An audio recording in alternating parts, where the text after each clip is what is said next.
ശ്രീമതി രഞ്ജിനി, എന്താണ് മലയാള സിനിമയിൽ സംഭവിക്കുന്നത്? ഇതൊക്കെ പലതവണ ചൂണ്ടിക്കാണിച്ചിട്ടുള്ള കാര്യങ്ങളാണ്. ഇതേ ഷൈൻ ടോം ചാക്കോയെ നേരത്തെ ലഹരി മരുന്ന് ഉപയോഗിച്ചതിന് അറസ്റ്റ് ചെയ്തിട്ടുള്ളതാണ്. പക്ഷേ അദ്ദേഹം കോടതിയിൽ നിന്ന് രക്ഷപ്പെടുകയായിരുന്നു തെളിവില്ലാത്തതിന്റെ പേരിൽ. ഇപ്പോൾ പക്ഷേ നടി നൽകിയിരിക്കുന്ന ഈ പരാതി അത് വളരെയധികം ഗൗരവമുള്ളതാണല്ലോ. അതിൽ പറഞ്ഞിരിക്കുന്ന ഒരു പ്രധാനപ്പെട്ട കാര്യം സിനിമാ സെറ്റിലെ പലർക്കും അറിയാവുന്ന കാര്യമാണ്, അഭിനയിക്കുന്ന സമയത്ത് ലഹരി ഉപയോഗിക്കുന്നു എന്നത്. ഇതിൽ സിനിമാ സംഘടനകൾക്ക് പങ്കില്ലേ? അവർക്കും അറിയാവുന്ന കാര്യമല്ലേ? എന്നിട്ടും എന്തുകൊണ്ട് ഇത്തരത്തിലുള്ള സംഭവങ്ങൾ ആവർത്തിക്കുന്നു? ഇത് നോർമൽ പ്രാക്ടീസ് ആണ് ഈ ഇൻഡസ്ട്രിയിൽ, എല്ലാവർക്കും അറിയാം. അന്നും ഇന്നും സെയിം ആണ്. അന്ന് ഡ്രഗ്സ് കുറവാണ്, ആൽക്കഹോളാണ് കൂടുതൽ. ഇപ്പോ അത് തിരിച്ചു മാറി, ആൽക്കഹോൾ കുറഞ്ഞു പോയി, ഇപ്പോ ഡ്രഗ്സ് ആണ് അവൈലബിൾ. അത് കാരണം കൊണ്ടാണ് ഇത് സ്ഥിരമായിട്ട് നടക്കുന്നത്. എന്റെ സമയത്തിലും ഇങ്ങനെ നടന്നിട്ടുണ്ട്. ഞാനും ഒരു വിക്ടിമായിരുന്നു അന്ന്. അപ്പോ ഇപ്പോഴും ഇങ്ങനെ നടക്കുന്നതിൽ അത് അത്ഭുതമല്ലോ ഒന്നുമില്ല. ഇത് സ്ഥിരമല്ലേ. പിന്നെ നമുക്ക് എല്ലാവർക്കും അറിയാമല്ലോ, ഹേമ കമ്മിറ്റി റിപ്പോർട്ടില് എന്താണ് അതിന്റെ ഫൈൻഡിങ്സ്, ഇതെല്ലാം അവിടെ എഴുതി വെച്ചിട്ടുണ്ടല്ലോ. അപ്പോ നമ്മളുടെ ഗവൺമെന്റ് എന്ത് കാരണം കൊണ്ട് ഒരു ട്രൈബ്യൂണൽ അതില് കോൺസ്റ്റിറ്റ്യൂട്ട് ചെയ്യാത്തത്, അതാണ് എല്ലാവരും ചോദിക്കുന്നത്. പക്ഷേ നമ്മളുടെ സിനിമ അസോസിയേഷൻസിലെയോ ആരെങ്കിലും കണക്റ്റഡ് ടു സിനിമാസ് ആരെങ്കിലും ട്രൈബ്യൂണൽ വേണമെന്ന് ഇതുവരെ ആരും പറഞ്ഞിട്ടില്ല, എക്സെപ്റ്റ് മൈസെൽഫ്. ഓക്കെ, കാരണം ഇവർക്കെല്ലാം it's like a power house ആണ്. ഒരു അസോസിയേഷനിൽ ഉണ്ടായാൽ ആ കമ്മിറ്റിയിൽ ഇരുന്നാക്ക it's a power for them. അപ്പോൾ ഇങ്ങനെ ട്രൈബ്യൂണൽ വന്നാൽ അവരുടെ പവർ കുറഞ്ഞു പോവല്ലേ. അത് കാരണം കൊണ്ടാണ് ഇതെല്ലാം പറയാതെ. പിന്നെ അസോസിയേഷൻസും ഈ ഇങ്ങനത്തെ കാര്യങ്ങൾ എല്ലാവർക്കും വ്യക്തമായി അറിയാം ഇങ്ങനെ സംഭവിക്കുന്നു. It's nothing new. ഓക്കെ, അപ്പോ അങ്ങനെ ഇരിക്കുമ്പോ ഇവർക്ക് ആക്ഷനും എടുക്കാൻ പറ്റൂല. ഇപ്പൊ അവർ പറയുന്നുണ്ടല്ലോ എന്താ ബാൻ ചെയ്യാൻ പോകുന്നു, ഇതെല്ലാം നടക്കാൻ പോകുന്നില്ല.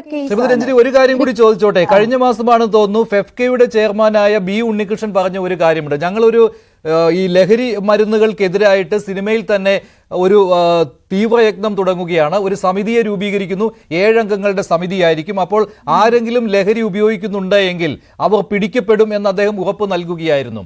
അതുകൊണ്ട് പോലീസിനും എക്സൈസിനും ഒന്നും സിനിമാ സെറ്റുകളിലേക്ക് വരേണ്ട ഒരു ആവശ്യമേ ഉണ്ടാവുകയില്ല എന്ന് അദ്ദേഹം ഉറപ്പിച്ചു പറയുകയും ചെയ്തു. പക്ഷെ അതൊക്കെ എവിടെ പോയി? അത് മാത്രമല്ല, മുമ്പ് എന്തെങ്കിലും പരിശോധന സിനിമാ സെറ്റുകളിൽ നടത്തുവാൻ പോലീസോ എക്സൈസോ തയ്യാറെടുക്കുന്നുണ്ടെങ്കിൽ അത് പറ്റില്ല എന്ന് പറഞ്ഞ് വിലക്കിയിരുന്നതും ഈ സിനിമാ രംഗത്തു നിന്നുള്ളവർ തന്നെയല്ലേ. അത് കഴിഞ്ഞാണ് ഞങ്ങൾ തന്നെ ഇത് നടത്തിച്ചോളാം, ഞങ്ങൾ ഇവരെ പിടിച്ചുകൊള്ളാം എന്ന് പറഞ്ഞുകൊണ്ട് ഒരു ഉറപ്പ് പൊതുസമൂഹത്തിന് മുന്നിൽ നൽകിയതും. പക്ഷേ ഇതൊക്കെ വെറുതെയാണെന്നുള്ള കാര്യം ഒരു സംശയമില്ലാത്ത വിധം പറയാൻ കഴിയുമല്ലോ.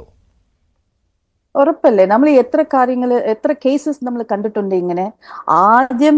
ആദ്യം ഇൻ ദ സെൻസസ് ഈ നടി കിഡ്നാപ്പ് ചെയ്ത കേസിലെ തന്നെ എല്ലാവരും ആഹാ ഊഹു എന്ന് പറഞ്ഞു.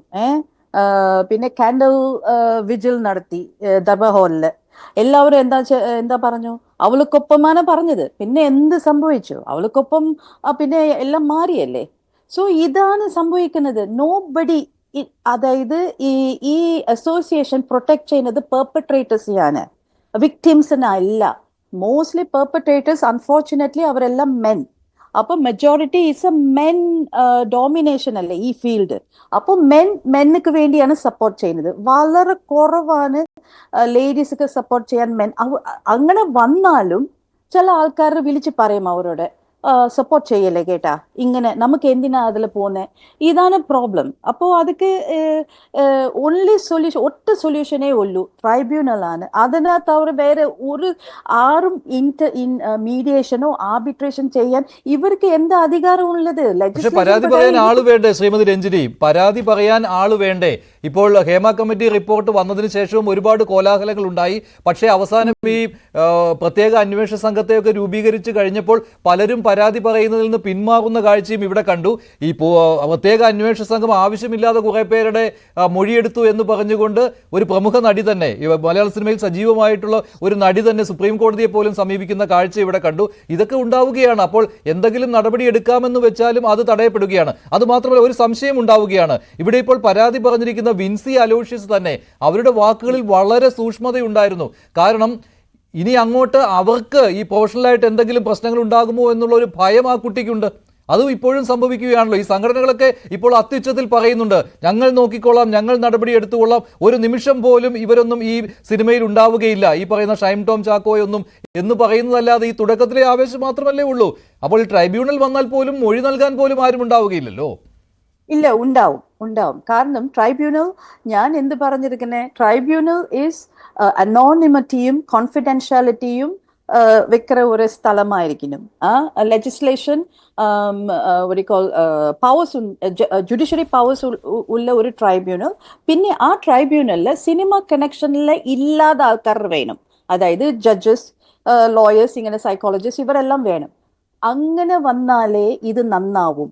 എന്തെങ്കിലും ഒരു സിനിമ ആൾ അവിടെ കയറിയാൽ അത് നശിപ്പിച്ച് കളയും മീൻസ് ഇൻ ദ സെൻസസ് അവർ തന്നെ ഇൻഫർമേഷൻ ലീക്ക് ചെയ്യും കോ സബോർഡിനേറ്റേഴ്സിന് വേണ്ടി. അപ്പോൾ ഇങ്ങനെ ഒറ്റ സൊല്യൂഷൻ, ഇത് വേറെ ആര് തീരുമാനിച്ചാലും ഇത് ആർക്കും ഒരു സൊല്യൂഷൻ എടുക്കാൻ പറ്റൂല. Government should intervene. ഗവൺമെന്റ് ഒരുപാട് ഇപ്പോ ഡ്രഗ്സിന് വേണ്ടി ക്യാമ്പയിൻ നടത്തുന്നു.